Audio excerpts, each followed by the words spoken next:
திருவடி சரணம். யூடியூப் நண்பர்கள் அனைவருக்கும் அடியேனின் அன்பான வணக்கங்கள். நான் உங்கள் குருமணிகண்டன் பேசுகிறேன், பொள்ளாச்சியிலிருந்து. திருக்கணித பஞ்சாங்கத்தின்படி வரக்கூடிய ஜூலை மாதம் மிதுன ராசி அன்பர்களுக்கு என்ன மாதிரியான பலன்கள் நடக்க காத்திருக்கு அப்படிங்கிற விஷயத்தை இந்த பதிவில் பார்க்க போகிறோம். பாசிட்டிவ் நெகட்டிவ் ரெண்டுமே பார்த்துடலாம். நெகட்டிவ் ஏதாவது இருக்குது அப்படின்னா அதை எப்படி பாசிட்டிவாக மாற்றிக்கிறது, அதற்கான வழிபாட்டு முறைகள் என்ன, அதை எப்படி செய்யணும் அப்படிங்கிற எல்லா விதமான விவரங்களையும் விரிவாக தெளிவாக டீட்டெயில்டாக இந்த பதிவில் பார்த்துடலாம்.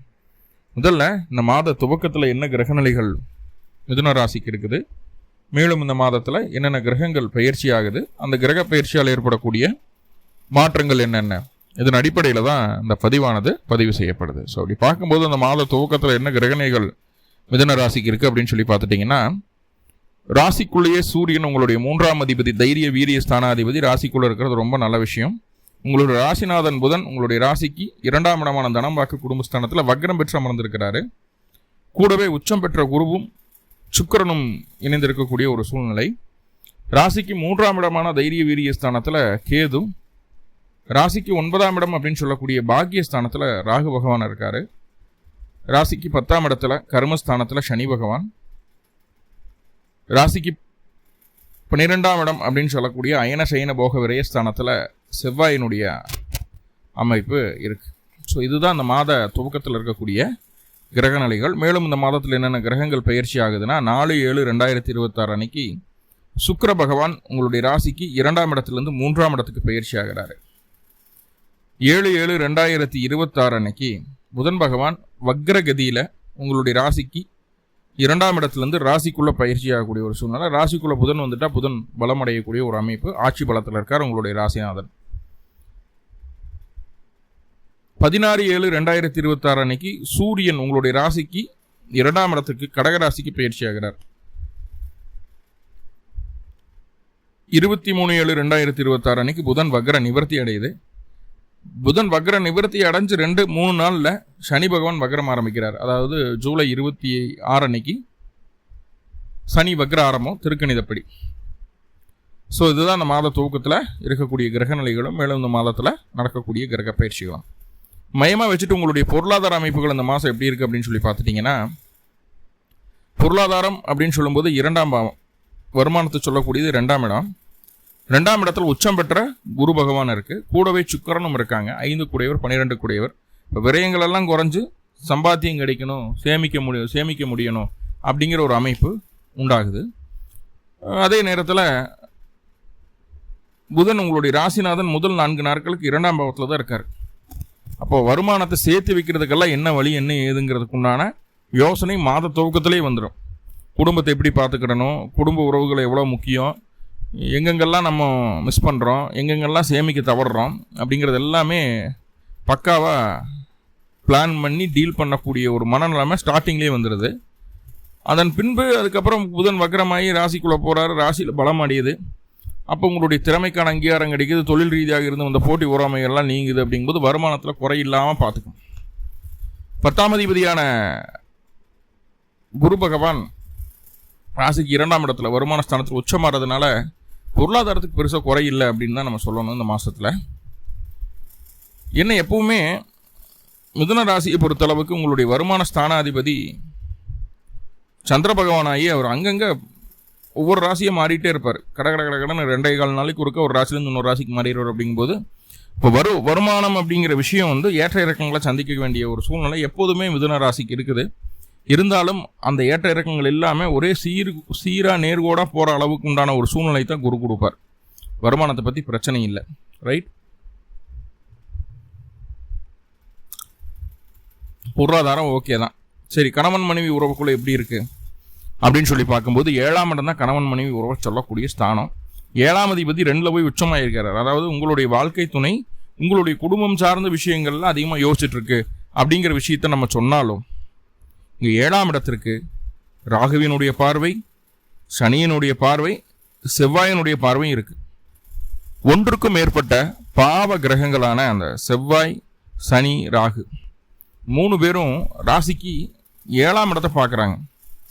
அப்போ வாழ்க்கை துணையை சொல்லக்கூடிய ஸ்தானம் பாவகிரகங்களால் ஆளுமைக்கு உட்பட்டக்கூடிய ஒரு அமைப்பாக இருக்கிறதுனால கணவன் மனைவிக்குள்ள பெரிய லெவலில் பிரச்சனைகள் வராமல் இருக்கிறதுக்கு என்ன வழியோ அதை தேடி ஓடுறது தான் நல்லது. எப்போ சனி 10ஆம் இடத்துக்கு போச்சோ அப்பவே கணவன் மனைவிக்குள்ள பீக்கான ஒரு ஃபைட் இருக்குது. அதாவது உங்களுடைய வாழ்க்கை துணையினுடைய உண்மை முகத்தை பார்த்துட்டு இருக்கிறீங்க. அவங்களோட ரியல் ஃபேஸ் ஆஃப் 7th பாவா அப்படின்னா சனியோட பார்வை அங்கே இருக்கு, ராகுவினுடைய ஆதிக்கமும் இங்கே இருக்கு. ஸோ அதை பார்த்துட்டு இருக்கிறீங்க. இப்போ செவ்வாய் என்னன்னா எரியிற தீரில் எண்ணெய் ஊற்றுற மாதிரி செவ்வாயினுடைய பார்வையும் வருது. ஏன்னா மிதுன லக்னத்தை பொறுத்த அளவுக்கு, மிதுன ராசியை பொறுத்த அளவுக்கு செவ்வாய் அப்படின்னு சொல்லக்கூடிய கிரகம் கணவன் மனைவி உறவுல இருக்கக்கூடிய பிரச்சனைகளை பெருசுபடுத்தக்கூடிய கிரகமா இருக்கு, ஒற்றுமை வளர்க்கக்கூடிய கிரகமா இல்லை. அப்போ உங்களுடைய ராசியை பொறுத்த அளவுக்கு செவ்வாயினுடைய பார்வை கணவன் மனைவி உறவுக்கு நல்லதல்ல அப்படிங்கிற ஒரு அமைப்புல பார்க்கும்போது இங்க செவ்வாய் சனி ராகு 3 பேரும் சேர்ந்து பிரிவினையை கொடுக்கறதுக்கு தயாராயிட்டாங்க. ஒருவேளை உங்களுடைய சுய ஜாதகத்துல செவ்வாயினுடைய தசாபுத்தி அந்தரமோ, ராகுவினுடைய தசாபுத்தி அந்தரமோ அல்லது சனியோட தசாபுத்தி அந்தரமோ இருந்தது அப்படின்னா இந்த காலகட்டம் ரொம்பவே அன்கம்ஃபர்டபுளான ஒரு கணவன் மனைவி உறவாக தான் இருக்கும். என்னோட ரெக்வஸ்ட் என்ன அப்படின்னா, உங்களுடைய ராசிநாதன் வக்ரமாயி ராசிக்குள்ள வந்து உட்காருவார்.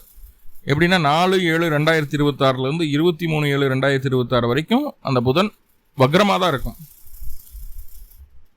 கூட இருக்கிறவங்க நல்லது கெட்டது சொன்னா அதை காது கொடுத்து கேட்டுட்டு அதன் வழியில நடக்கிறது தான் இந்த டைம் புத்திசாலித்தனம். என்னம்னா வக்ரமா இருக்கும்போது யார் என்னத்தை சொன்னாலும் கேட்க மாட்டோம். நம்மளுக்குமே சில விஷயங்கள் வந்து நல்ல நல்ல ஆழ்ந்த புரிதலோட நம்மளுக்குமே சில விஷயங்கள் விளங்காது. நேர்கதியில் இருக்கும்போது பிரச்சனையே இல்லை, யாரும் நம்மளுக்கு அட்வைஸ் பண்ணணுங்கிற அவசியமே இல்லை, நம்ம 10 பேருக்கு சொல்லி கொடுப்போம். அந்த அளவுக்கு தான் மிதுனம் எப்பவுமே ஸ்டாண்டர்டான ஒரு ராசி அது. ஆனால் இப்போ வக்ரமாக இருக்குது அப்படிங்கும்போது அடுத்தவர்களுடைய நம்மளுக்கு நல்லது நினைக்கக்கூடிய நபர்களுடைய வார்த்தைகளுக்கு கட்டுப்பட்டு நடப்பது, சுய முடிவுகளை தவிர்ப்பது நல்லது. அதுவே கணவன் மனைவி உறவில் இருக்கக்கூடிய விரிசலை சரி செய்வதற்கு உதவும். மீண்டும் ஒன்று சேர்றோம் அப்படிங்கிறது இந்த மாதம் நடக்கிறதுக்கு வாய்ப்பு இல்லை. பிரச்சனை இல்லாமல் பார்த்துக்குங்க. எல்லா பிரச்சனைக்கும் காரணம் உங்களுடைய வாழ்க்கை துணை தான். யாருக்கிட்ட போய் அதை சொன்னாலும் யாரும் நம்ப மாட்டாங்க. ஏன்னா இப்போ குரு உச்சமாக இருக்குது, அவங்க நல்லவன் தான் சொல்லுவாங்க. புரிஞ்சுக்கோங்க, அட்ஜஸ்ட் பண்ணி போகணும். சரி, வேலைக்கு போகக்கூடிய நபர்கள் ஒரு பிரச்சனையும் இல்லை. வேலைக்கு போகக்கூடிய நபர்களுக்கு, வேலை இல்லாதவங்களுக்கு வேலை கிடைக்கும். வேலையில் எதிர்ப்புகள், சண்டை சச்சரவுகள், பிரச்சனைகள் எது இருந்தாலும் அதுவும் சரியாகும். வேலை சார்ந்த விஷயங்களை வெளியூர் வெளிமாநில வெளிநாடு போகணும், முடிக்கணும், அதுக்கான முயற்சிகள் எடுக்கிறீங்க, கண்டிப்பாக நடக்கும். ஒரு இன்சென்டிவ் கிடைக்கும். ஏன்னா வேலையில் கொஞ்சம் அலைச்சல் இருக்கும். ஒரு இடையிலேருந்து வேலை செய்ய முடியாது, அங்கே இங்கேயும் போக வர பிடிக்க இந்த மாதிரியான ஒரு சூழ்நிலைகள் இருக்கும். அதை நம்ம சமாளித்து தான் ஆகணும், வேறு வழி இல்லை. எதிரிகளே இல்லாத ஒரு சூழ்நிலை இந்த காலகட்டம் நீங்கள் உருவாக்கிக்கலாம். அதுக்கு கேரண்டியாக அந்த மாதம் உங்களுக்கு ஹெல்ப் பண்ணும். சரி, சுயதொழில் செய்யக்கூடிய நபர்களுக்கு 10ஆம் இடத்துல சனி இருக்கிறது நல்ல விஷயம்தான். அதுக்கு 10ஆம் அதிபதியான குருவின் பார்வை உச்சம் பெற்ற குருவாகி சனியை பார்க்குறாரு. அப்போ வந்து 10ஆம் இடம் அப்படிங்கிறது ஏதோ ஒரு வகையில் பலம் அடையுது அப்படிங்கிற ஒரு அமைப்பில் பார்த்தாலும் சுயதொழில் சம்பந்தமான விஷயங்கள் இருந்து வந்த சண்டைகள், சச்சரவுகள், தொந்தரவுகள் எல்லாமே ஜூன் மாதத்தோடு முடிஞ்சு போச்சு. ஜூன் ஆரம்பித்ததுக்கு அப்புறமே ஓரளவுக்கு சின்ன ரிலீஃப் நீங்கள் பார்த்துருப்பீங்க. இப்போ ஜூலைக்குள்ளேயும் வந்துட்டோம். ஜூலைலேயும் அந்த ரிலீஃப் ஆனது உங்களுக்கு தெரியும். என்ன, மாமியார் மட்டும்தான் கொஞ்சம் நம்மளை ஆதிக்கம் பண்ணிகிட்டே இருப்பாங்க.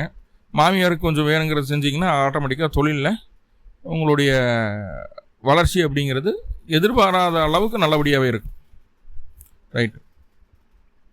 ஹவுஸ் ஒய்ஃபாக இருக்கிறவங்களுக்கு முன்னாடியே சொன்னேன், கணவன் மனைவி உறவு இந்த லெவலில் தான் இருக்குது அப்படின்னு. நீங்கள் ஹவுஸ் ஒய்ஃபாக இருக்கிறீங்கன்னா உங்கள் வாழ்க்கை துணை உங்களுக்கு என்னென்னவெல்லாம் பிடிக்காதோ, உங்களுக்கு எல்லாம் எகெயின்ஸ்டாக இருக்கோ எல்லாத்தையுமே செய்வாங்க. நம்மளுக்கு இது வேணாம்னு நினைக்கிறோமோ அதைத்தான் முதலாளாக போய் பண்ணும். சுடு தண்ணியை கால் ஊற்றுன மாதிரி பரபரன்னு இருப்பாங்க. எதை செஞ்சாலும் குத்தம்பாங்க. காலை நேரங்கள் எல்லாம் அவங்கள கண்ட்ரோல் பண்ணவே முடியாது. அந்த மாதிரியான ஒரு சூழ்நிலைகள் இருக்குது. இருந்தாலும் அதையெல்லாம் தாண்டி இந்த மாதம் நீங்கள் நடைபோடக்கூடிய ஒரு நல்ல அறிவு நுட்பத்தை இந்த காலகட்டம் உங்கள்கிட்ட பார்க்க முடியும். எப்படி ஹேண்டில் பண்ணணும், எந்த விஷயத்தை யாருக்கிட்ட சொல்லணும், யாருக்கிட்ட சொல்லக்கூடாது அப்படிங்கிற விஷயத்தில் மட்டும் கவனமாக இருங்க.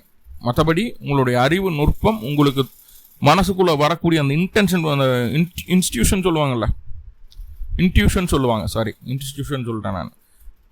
சொல்லுவாங்க, அது சூப்பராக இருக்கும் இந்த காலகட்டம். முக்கியமாக ஹவுஸ் ஒய்ஃபுக்கு தான் சொல்கிறேன். அதை கரெக்டாக கெஸ் பண்ணி அதை படி போனீங்கன்னா பிரச்சனை இல்லாமல் நல்லபடியாக போய்க்கு வந்துக்கலாம். ரைட்.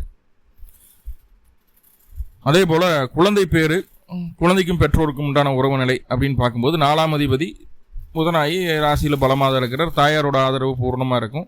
தந்தைக்கான காரக கிரகம் சனி, அது குருவோட பார்வையில் இருக்குது. அந்த தந்தை ஸ்தானத்தில் போய் ராகு உட்காந்துட்டாரு. அப்போது தந்தைக்கும் உங்களுக்கும் இடையே உள்ள உறவு நிலை சற்று முன்பின் இருக்கத்தான் செய்யுது. ஆனால் தாயாரோட சப்போர்ட் இருக்கிறதுனால அது அப்படியே வண்டி ஓடிடும், ஒன்றும் பிரச்சனை இல்லை.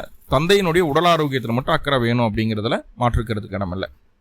ஓகே, படிப்பு 4ஆம் அதிபதி பலம் 2ல் உச்ச குரு இருக்குது. படிப்பை பற்றி கவலையே பட வேண்டாம். நீங்கள் படிப்பு சார்ந்த விஷயங்கள் எந்த புது முடிவுகள் எடுத்தாலும் அது உங்களுக்கு சாதகமாக தான் இருக்கும், ஒன்றும் பிரச்சனை இல்லை. கூட இருக்கிற நண்பரையோ பார்ட்னரையோ நம்பி அந்த முடிவு எடுத்துடாதீங்க. படிப்பு சார்ந்த விஷயங்களில் உங்களுடைய சுய முடிவு நல்லது. அல்லது நல்ல அந்த எஜுகேஷன் ஃபீல்டில் நல்ல ஒரு வெல்விஷராக இருக்கக்கூடிய நபர்கிட்ட கேட்டு பண்ணலாம், தப்பில்லை. படிப்பு சம்பந்தமான விஷயங்கள் எவ்வளவு பிடிவாதமாக இருந்து நான் இதைத்தான் படிப்பேன், படிக்கிறதுனால தப்பே இல்லை. அதனால் எந்த நஷ்டமும் ஏற்பட போகிறதில்ல, தைரியமாக பண்ணுங்கள். குழந்தை பேருக்கு இந்த காலகட்டம் வாய்ப்பு இருக்கா சாமி அப்படின்னு கேட்டால், இந்த ஐவிஎஃப் ட்ரை பண்ணுறீங்க, அந்த டெஸ்ட் டியூப் பேபிக்கு போகிறீங்க அப்படின்னா வரக்கூடிய 4/7/2026 அப்புறம்